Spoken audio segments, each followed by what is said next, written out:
Mari kita berdoa. Tuhan Yesus, berfirmanlah kepada kami, tuntunlah kami ke rumput yang hijau dan air yang tenang. Bukan hanya karena Engkau adalah gembala kami, tapi Engkau juga adalah guru. You are our master, our teacher. Ajari kami, ajari kami. Kami sendiri pun diajari, kami pun akhirnya bisa mengajari orang lain. Terima kasih Tuhan. Upgrade iman kami, sembunyikan hamba di balik salib Kristus. Di dalam nama Yesus, haleluya, amin. Saya mau bicara tentang pemuritan kepada Anda dan saya sama-sama. Esensi pemuritan itu apa? Jangan cari sensasinya, cari esensinya. Sebab Tuhan memanggil kita untuk menjadi murid Kristus kan? Berarti kita harus dimuridkan, tapi kita juga harus memuridkan. Karena Tuhan punya mandat, amanat bagi kita adalah pergi jadikan semua bangsa muridku. Jadi hidup kita itu mengemban tugas. Nah mari kita belajar dari Sang Maha Guru. Our grand teacher, Jesus Christ, our master, Tuhan dan Juru Selamat kita, Guru kita Yesus Kristus. Gimana cara Tuhan memuridkan? Saya ajak Anda lihat sebuah kejadian, yaitu di Markus 6 ayat yang ke-35 sampai ayat 44. Markus 6:35, pada waktu hari sudah mulai malam, datanglah murid-muridnya kepadanya dan berkata, tempat ini sunyi dan hari sudah mulai malam. Suruhlah mereka semua pergi, supaya mereka dapat membeli makanan di desa-desa dan di kampung-kampung sekitar ini. Tetapi jawabnya, kamu harus memberi mereka makan. Kata mereka kepadanya, jadi haruskah kami membeli roti seharga 200 dinar untuk memberi mereka makan? Tetapi ia berkata kepada mereka, berapa banyak roti yang ada padamu? Cobalah periksa. Sesudah memeriksanya, mereka berkata, 5 roti dan 2 ikan. Lalu ia menyuruh orang-orang itu supaya semua duduk berkelompok-kelompok di atas rumput hijau. Maka duduklah mereka berkelompok-kelompok, ada yang 100, ada yang 50 orang. Dan setelah ia mengambil 5 roti dan 2 ikan itu, ia menengadah ke langit dan mengucap berkat. Lalu memecah-mecahkan roti itu dan memberikannya kepada murid-muridnya, supaya dibagi-bagikannya kepada orang-orang itu. Begitu juga kedua ikan itu dibagi-bagikannya kepada semua mereka. Dan mereka semuanya makan sampai kenyang. Kemudian orang mengumpulkan potongan-potongan roti 12 bakul penuh selain daripada sisa-sisa ikan. Yang ikut makan roti itu ada 5.000 orang laki-laki. Ayat yang ke-35 kita baca lagi. Pada waktu hari sudah mulai malam, datanglah murid-muridnya kepadanya. Sebelum malam tiba, masih siang terang, semua orang cukup dengan pengajaran. Murid-muridnya ya sudah murid-murid Yesus dari dulu. Tapi malam itu terjadi pemuritan yang luar biasa. Ada apa dengan malam? Justru ketika menjelang petang hari, secara profetik saya bicara ini. Ketika manusia dirudung masalah, ketika orang dilanda persoalan, ketika kita diperhadapkan dengan sebuah kebutuhan, itulah saat yang paling tepat, kesempatan yang paling emas untuk memuridkan. Bukankah kita dulu ini juga dimuridkan Yesus melalui permasalahan hidup, melalui tekanan hidup, melalui persoalan, kita jadi dekat dan lekat dengan Tuhan itu, coba ingat. Karena apa? Karena di saat-saat itu kita dimuridkan oleh Tuhan. Dan Tuhan juga utus seseorang untuk memuridkan kita. Namanya gak tentu pemuritan, tapi ada orang yang menuntun kita, membimbing kita. Orang-orang yang berjasa, mereka yang mendoakan, mereka yang campur tangan, sehingga kita gak sendirian melewati lembah kekelaman. Itu pemuritan yang organik namanya, tapi di dalam gereja ada juga yang namanya pemuritan yang disengaja. Kalau kita bergantung hanya yang tumbuh sendiri, gak seberapa. Kenapa kita tidak berkebun ria? Seperti kebun anggur Yohanes 15, kita berbuah lebat. Lebat itu harus disengaja. Ranting yang kurang berbuah, yang kurang menghasilkan harus dibersihkan. Jadi jangan Anda bergantung apa yang sifatnya spontan. Jadi ternyata dimuridkan dan memuridkan itu bisa disengaja, bisa nggak disengaja, dan juga bisa disengaja pula. Alangkah baiknya kita sengaja. Alangkah baiknya. Dosa yang gak disengaja dengan dosa yang disengaja mana lebih berat? Dosa yang disengaja. Pemuritan yang gak disengaja dengan pemuritan yang disengaja mana lebih konsisten buahnya? Ya yang disengaja. Bukankah kita dulu pada waktu malam hari, ketika hari sudah mulai petang, di situ Tuhan datang? Ketika kita diperhadapkan dengan sebuah kebutuhan seperti 5.000 orang ini, mereka kelaparan, kelelahan, letih lesu. Bagaimana mereka bisa pulang dalam kondisi begini, bisa-bisa pingsan? They needed help. Mereka butuh bantuan. Pada waktu hari sudah mulai malam, datanglah murid-muridnya. Dan ini kesempatan pada waktu malam tiba, Yesus akan memuridkan ke-12 rasulnya. Yesus akan memberi mereka sebuah training yang mereka tidak duga. Dan kita akan pelajari ya, cara Yesus handle murid-muridnya itu, bagaimana kita memuridkan orang lain juga. Pada waktu hari sudah mulai petang, malam, datanglah murid-muridnya kepadanya dan berkata, tempat ini sunyi dan hari sudah mulai malam. Kenapa yang mereka lihat itu tempatnya? Kenapa yang mereka lihat adalah harinya? Tempatnya sunyi, harinya malam. Dari sini kita tahu bahwa pemuridan itu dibutuhkan. Karena hanya guru yang sejati yang bisa redirect atau bisa mengarahkan fokus murid-muridnya ke arah yang benar. Kita lihat itu lubang atau donatnya. Manusia cenderung untuk melihat permasalahannya, bukan kesempatan yang Allah berikan. Dibutuhkan kesengajaan, dibutuhkan orang-orang yang lebih senior dalam Tuhan, dibutuhkan orang-orang yang berpengalaman, dibutuhkan orang-orang yang dekat sama Tuhan, dibutuhkan orang-orang yang lebih penuh firman, lebih penuh Roh Kudus untuk menuntun kita, karena kita ini semua adalah keturunan Adam dan Hawa, sudah jatuh nih daging ini, sudah rekaman dari sononya, bahwa apapun yang kita lihat itu selalu lubangnya. Murid-murid juga sama, they meant well, mereka bermaksud mulia, tapi lihat apa yang mereka fokuskan. Tempat ini sunyi, hari sudah mulai malam. Kok gak bisa mereka lihat ada Yesus di situ? Kok mereka gak peduli sama jiwa-jiwa? Mereka lebih cenderung menyelamatkan dirinya. Kelihatannya mulia, tapi kalau kita baca ternyata mereka ini was-was. Ayat 36, suruhlah mereka pergi. Disuruh pergi lagi, go away. Supaya mereka dapat membeli makanan di desa-desa dan di kampung-kampung sekitar sini. Nanti kalau ada yang pingsan, ada sesuatu terjadi, kami tidak mau disalahkan. Kelihatannya mulia nih, mereka lapar loh ya. Tapi sebenarnya murid-murid ketakutan. Nanti atau kalau ada apa-apa terjadi gimana? Mereka bisa dituntut oleh orang. Suruh mereka pergi Tuhan, suruh mereka makan di kampung-kampung sekitar ini. Tapi Yesus bergerak di level belas kasihan. Mata Yesus itu melihat jiwa-jiwa. Dia gak peduli apakah ada roti. Mata orang beriman itu selalu nampaknya begini. Aku bisa melakukan sesuatu dalam situasi ini. Yesus segera akan mengajari murid-muridnya untuk pasang kacamata sorga. Kontak lensnya Tuhan. Tetapi jawabnya di ayat 37, kamu harus memberi mereka makan. Wow. Mereka fokus ke tempat dan hari. Mereka juga lebih concern atau lebih peduli dengan nanti gimana, jangan sampai ada sesuatu yang buruk terjadi. Malahan suruh orang pergi, suruh beli makanan masing-masing di desa dan di kampung-kampung sekitar ini. Tapi Yesus lihat ya, yang menjadi subjeknya Tuhan. Dalam jawaban itu nyata, kamu harus memberi mereka makan. Kalau di dalam perkataannya rasul-rasul tadi, orang-orang ini, mereka yang kelaparan jiwa mereka yang lapar jiwa rohani, lapar jasmani ini, hanyalah objek saja. Tuhan harinya sudah petang, tempat ini jauh.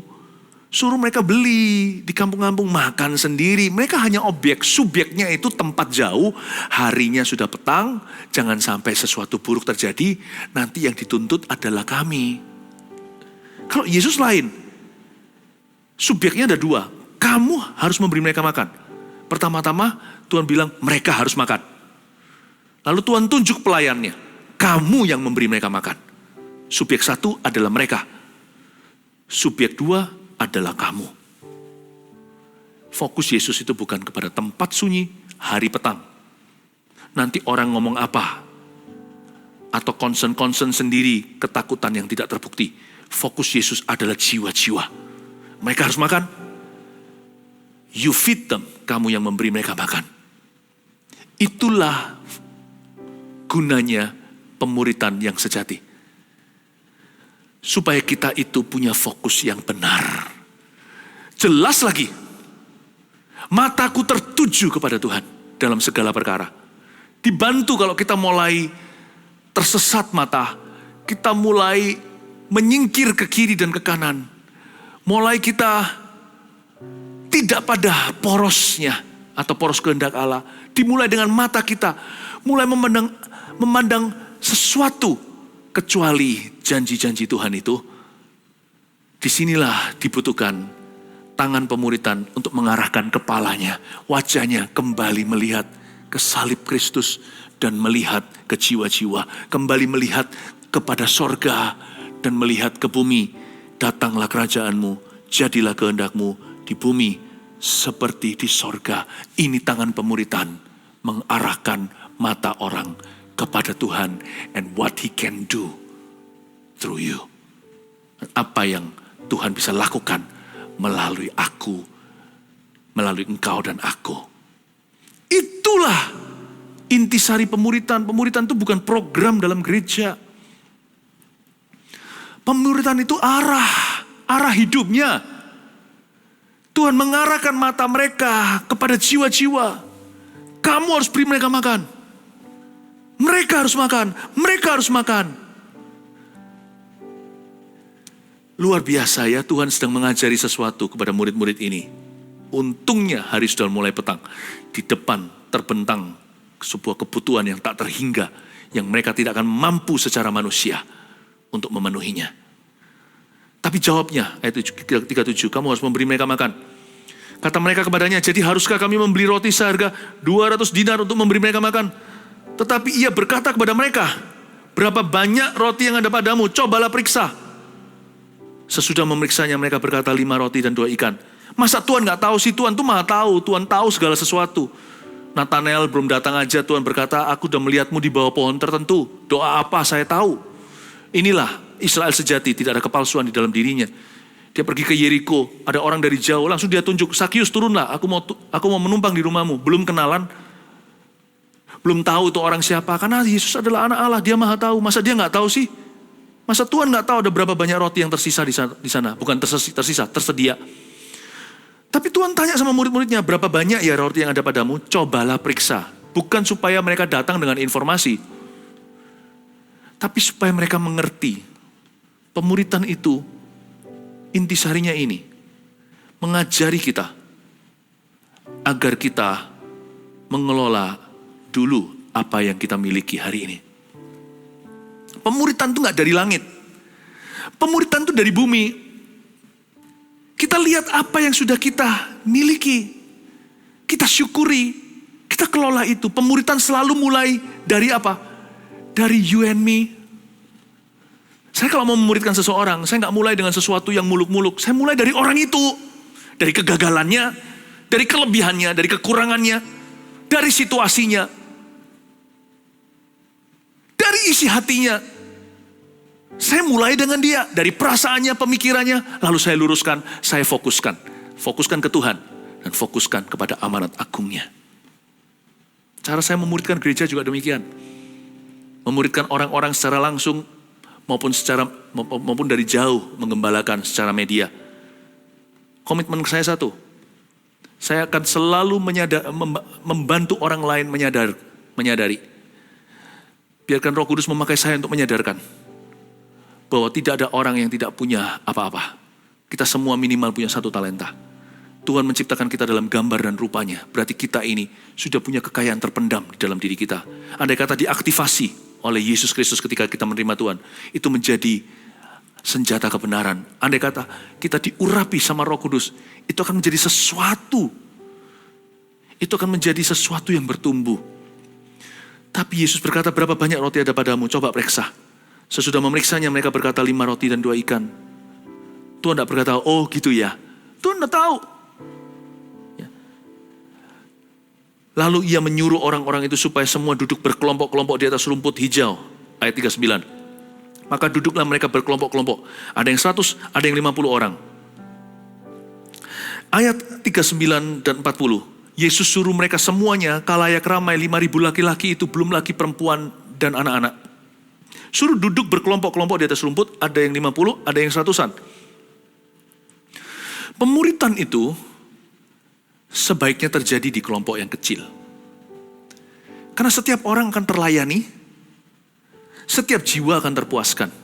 Dan bagi murid-muridnya yang didelegasikan, yang menjadi kepanjangan tangan Tuhan, mereka bisa melayani jauh lebih baik lagi ketika mereka diberikan kepercayaan yang sifatnya iesan.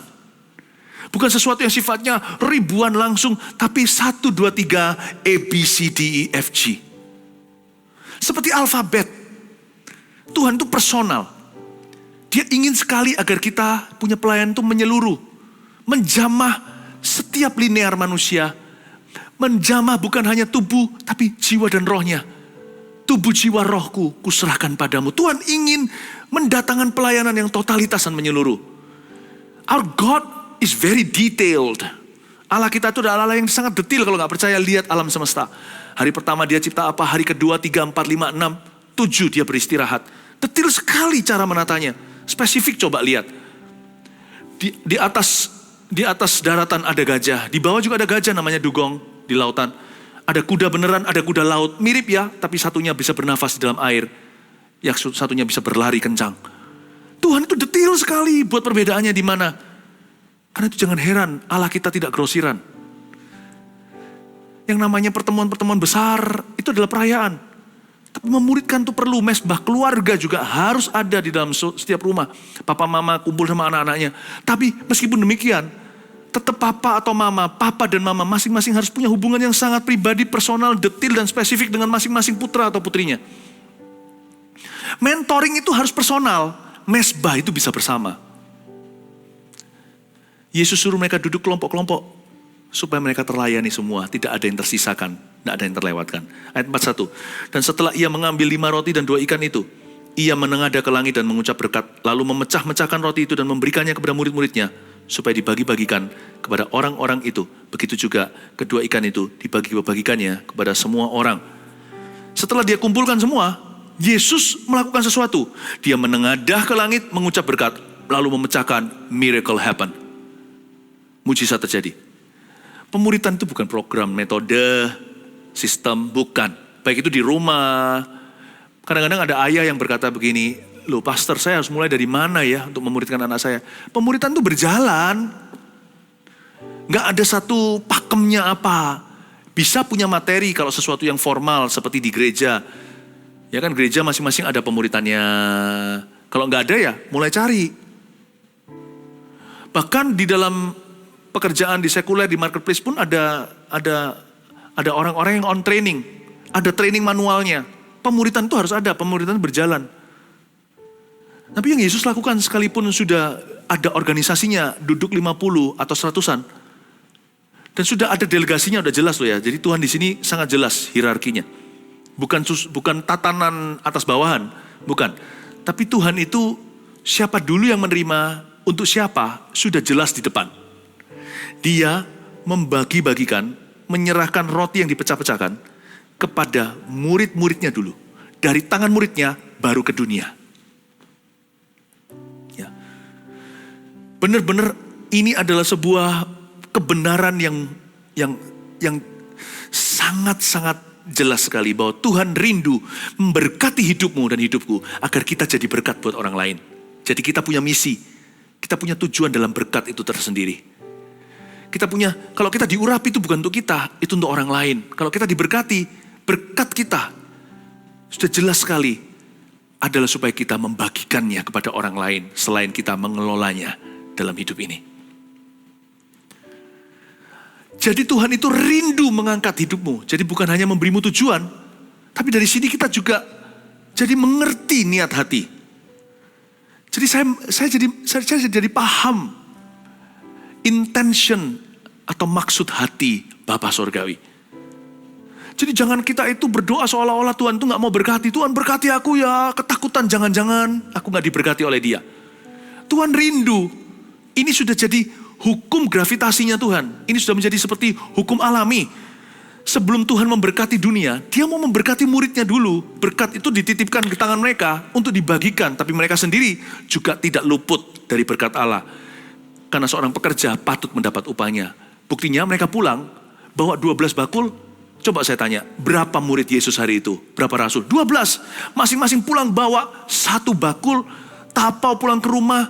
Petrus bisa kasih makan mertuanya, bisa kasih makan istrinya. Lalu murid-murid yang lain bisa kasih makan sekampungnya. Itu bakulnya gede-gede, besar-besar. Dari sini kita tahu cara Allah bekerja. Kalau Tuhan memuridkan hidup kita itu, kita tidak akan kehabisan berkat.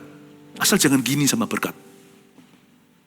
Juga jangan dihamburkan, semua hilang lalu kita minta-minta roti di jalanan, itu kebodohan. Kita harus mengelola, talenta itu di tangan kita, tidak berkurang. Kalau benar-benar kita kelola, dia akan bertambah.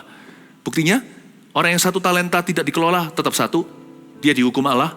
Orang yang 2, jadi 4. Yang 5, jadi 10, ditambahi 1 lagi. Yang 1 itu tadi yang menyembunyikan di bawah tanah, dipindahkan talentanya kepada orang yang mengelolanya, dan yang paling banyak menghasilkan. Supaya orang yang mempunyai lebih banyak diberi, sehingga kelimpahan. Orang yang tidak mempunyai, yang pelit dan kikir dengan hidupnya, hidup hanya untuk diri sendiri. Orang itu apa yang dia kira dia miliki, diambil daripadanya, sehingga dia tidak memiliki apa-apa. Kita juga jangan menghamburkan. Tetapi ingat, jangan begini dengan berkat. Lepaskan seperti ini. Berkat itu bukan hanya materi yang saya maksudkan. Bukan hanya moneter atau uang. Waktu. Jangan hitung-hitungan. Talenta, karunia, takut salah. Orang lain membutuhkan. It's never about you. Bukan tentang dirimu dan diriku.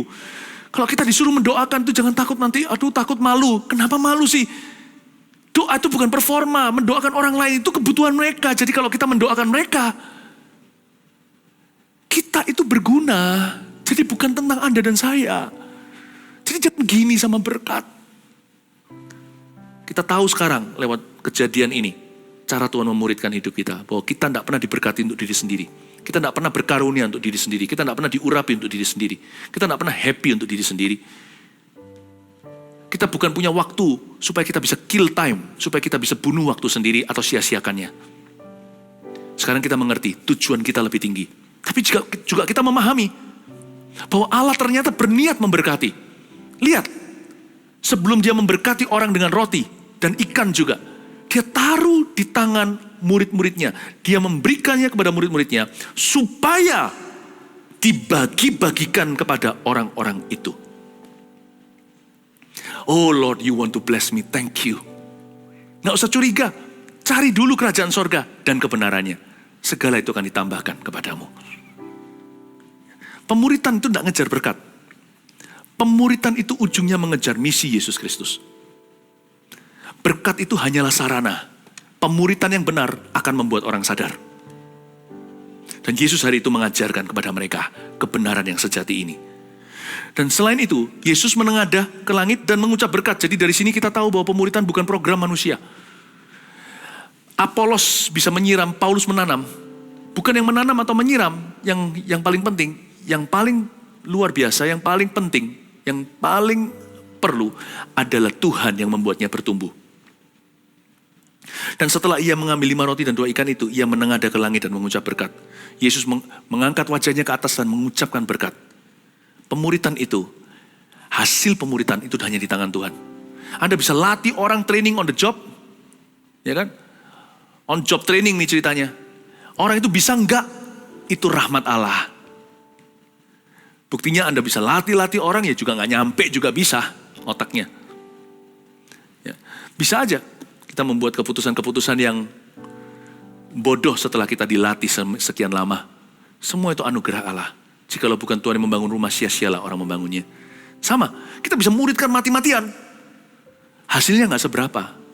Karena itu Yesus menengadah ke langit karena dia tahu semua hasil pemuritannya, semua hasil usahanya, semua yang dipegang oleh tangannya dan dijamah oleh jari jemarinya, hanya Allah Bapa yang menumbuhkan. Berkat itu datangnya dari atas. Tidak ada seorang pun bisa mengambil sesuatu bagi dirinya kalau tidak dikaruniakan dari atas, kata Yohanes Pembaptis.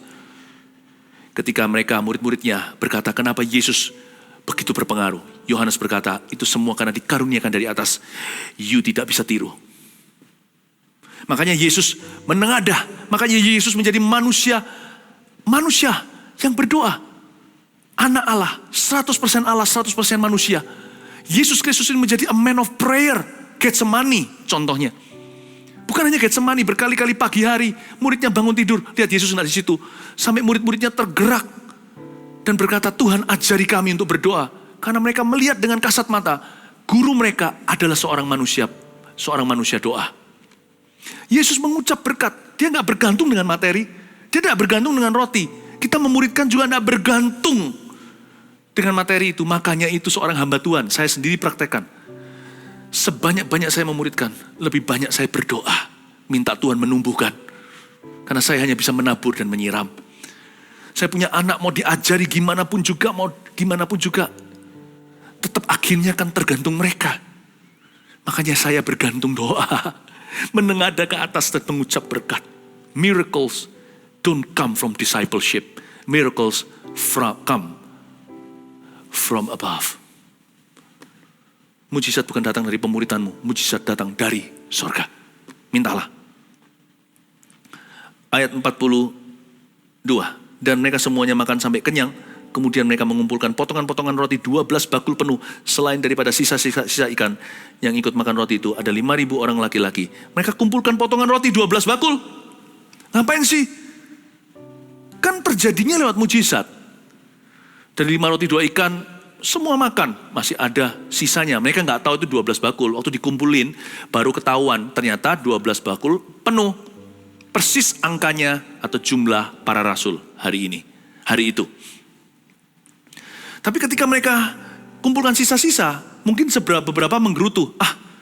Orang-orang ini buang-buang roti, lapar, nggak menghargai padahal dikasih for free. Mungkin ada muridnya yang begitu. Juga ada muridnya yang ngumpulin, nggak usah lah Tuhan, nggak usah lah. Mereka nggak berani aja, tapi mereka hanya bicara di hati. Aduh Tuhan nggak usah lah, capek loh kami, ini udah malam dari pagi tadi kan Tuhan ngajar. Terus sampai petang. Capek loh, udahlah roti gitu kan murah, di desa juga banyak. Udahlah dibuang, nanti kan juga ada burung yang bisa makan di sini. Toh nggak rugi, alam semesta bisa menikmati. Udahlah Tuhan, kami pergi di sini kan nanti akan ada coyote atau serigala-serigala kecil itu. Tikus pasti mau. Aduh, capek loh Tuhan. Ini kan gak ada artinya. Segala sesuatu itu kelihatan sedikit sampai dikumpulkan. Setelah dikumpulkan baru tahu 12 bakul penuh. Kalau kita lihat, apa artinya cuma 1-2. Dikumpulin 12, satu lusin ternyata. Jangan remehkan perkara kecil. Guru yang sejati akan ajarkan anak-anak rohaninya. Anak kandung rohani murid-muridnya untuk menghargai perkara kecil. Micromanaging is the key to success in discipleship. Micromanaging, manajemen di skala mikro, kecil. Itu yang membuat perkara-perkara besar terjadi. Saya sampai hari ini, sekalipun saya diperhadapkan dengan lautan manusia, kalau Tuhan, siapapun juga yang saya tangani sampai tuntas satu itu, saya kejar ke bulan. Dan saya ajarkan semua orang yang ada dalam pelayanan saya, kalau follow up, harus benar. Saya ajarkan, karena saya praktekkan. Kalau saya punya standar gitu, saya tidak kurangi standar pada orang-orang yang saya muridkan. Karena saya mau mereka jadi seperti saya minimal. Kalau bisa melebihi. Sama anak juga sama, perkara kecil, satu-satu perkara kecil. Bukan berarti jadi orang yang cerewet, ya kan? Yang rewel perkara-perkara kecil, bukan. Yang kayak begitu, kalau bicara soal view atau paradigma, saya ini berpikiran besar. Saya melatih diri saya demikian. Tetapi di dalam improving, di dalam pertanggungjawaban, dalam pertumbuhan, perbaikan, pembenahan, saya selalu tekankan di bagian mikrobanya. Saya detilin satu persatu, setiap kata saya pikirkan, setiap huruf bahkan. Yesus ajari murid-muridnya, hanya karena kamu dapatnya bebas biaya, gampang. Kan gini, segala sesuatu yang easy comes, easy goes. Segala sesuatu yang gampang tiba, gampang datang, mudah hilang. Tapi enggak, Tuhan ajarkan. Sekalipun ini gampang datangnya, kamu harus mempertanggungjawabkan sampai remah terakhir roti ini di bukit ini, semua bersih. Kalau kamu mau kasih ke tikus gitu ya, atau mau kasih ke burung nanti di pantai, kamu kasih sebagai bentuk kesengajaan. Bukan sebagai accident atau ketidaksengajaan atau kebetulan. Orang yang dimuridkan oleh Tuhan, setiap hidupnya itu by design. Heaven's design, dengan desain desainnya Tuhan. Nggak boleh ada yang begini, ya sudahlah, nggak apa-apa. Toh, nggak ada toh. Ambil dulu, berikan kemudian. Anda terima, lalu setelah itu salurkan, nggak apa-apa. Tidak boleh ada yang karena keteledoran, keluputan, ups, oh ya. Itu pemuritan yang buruk. Orang yang dimuridkan akan menjadi orang yang detil. Meskipun punya pandangan yang luas, besar, jauh juga. Hari itu Tuhan Yesus ajari murid-muridnya untuk menghargai roti yang kelihatannya cuman hanya tersebar di sana sini, sedikit sini, sedikit sana, ada remah-remah. Dikumpulkan mereka tahu, wow, 12 kampung kami bisa makan. 12 bakul penuh. Yang ikut makan roti hari itu ada 5.000 orang laki-laki. Jangan buang sisa-sisa. Karena bagi orang yang dimuridkan oleh Tuhan, tidak ada sisa-sisa kehidupan dalam dirinya. Tidak ada sisa-sisa apa-apa. Dan waktu kita memuridkan, ajari untuk tanggung jawab itu jangan hanya di ABC sampai Z. Jangan hanya di ABC sampai Z. Karena saya tidak membesarkan anak kucing. Saya sedang membesarkan singa-singa. Semoga seperti singa dari Yehuda. Kalaupun anak domba, tidak besarkan domba jalanan. Tapi besarkan domba-domba yang mendengar suara gembalanya. Discipleship. What a big word. Kata yang sangat besar. Tapi kalau kita mengerti poin-poin yang saya bagikan ini, your discipleship will be the closest thing to heaven in the lives of those you disciple. Pemuritanmu akan menjadi hal terdekat yang mereka nikmat, menjadi sorga terdekat di bumi bagi orang-orang yang Anda muridkan. Semoga anak-anak Anda merasa demikian. Semoga orang-orang di bawah Anda, di dalam dunia kerja Anda merasa demikian. Semoga orang-orang yang di bawah pelayanan Anda merasa demikian. Semoga Anda pun merasa demikian di bawah Tuhan. Haleluya. Amin. Nyanyi satu. Jadikan aku indah yang kau pandang mulia, seturut karyamu di dalam hidupku. Ajarku berharap hanya kepadamu, taat dan setia kepadamu Tuhan. Taat dan setia, taat dan setia, taat dan setia, taat dan setia kepadamu Tuhan. Kepadamu Guru, ku persembahkan hidup kami. Terima kasih untuk murid-muridmu yang mendengarkan firman ini. Biarkan Tuhan menjadikan mereka penjala manusia dan menjadikan mereka pemurid-pemurid bangsa-bangsa. Dan dimulai dari rumah mereka sendiri dengan yang kandung di dalam hidup mereka. Kami bersyukur kepadamu punya guru seperti engkau. Master, teacher, I love you. Thank you. Terus muridkan kami dalam nama Yesus. Amin.